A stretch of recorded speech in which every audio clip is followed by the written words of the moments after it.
மலேசிய சுகாதார அமைச்சு நேற்று 4 குடும்ப உறுப்பினர்கள் சம்பந்தப்பட்ட புதிய எம்பாக்ஸ் தொற்று கிளஸ்டரை உறுதிப்படுத்தியது. அண்மையில் மேற்கு ஆப்பிரிக்காவிலிருந்து திரும்பிய ஒரு வெளிநாட்டு ஆடவர் மூலமாக இந்த தொற்று ஏற்பட்டது கண்டறியப்பட்டுள்ளது. அந்த ஆடவர் அக்டோபர் 20ஆம் தேதி தொற்றுக்கான அறிகுறிகளை வெளிப்படுத்தியுள்ளார். இதனைத் தொடர்ந்து நவம்பர் 12ஆம் தேதி அவருக்கு எம்பாக்ஸ் கிளேட் 2 தொற்று பரவி இருப்பது உறுதியானது. அவரை தொடர்ந்து அவரது குடும்ப உறுப்பினர்கள் 3 உடல்நலக் குறைவு ஏற்பட்டு தொற்று உறுதியானது. பாதிக்கப்பட்ட அனைவரும் தற்போது சீரான நிலையில் வீட்டில் தனிமைப்படுத்தப்பட்டுள்ளனர். மேலும் அவர்களுடன் நெருங்கிய தொடர்பில் இருந்தவர்கள் கண்காணிக்கப்பட்டு வருகின்றனர். அது மட்டுமின்றி சமூகத்தில் பெரும் அளவிலான பரவல் எதுவும் கண்டறியப்படவில்லை.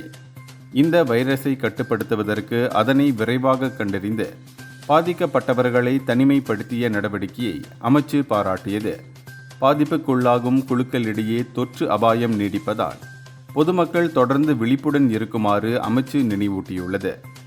இந்தியர்களின் இதய குரல் மக்களோசை.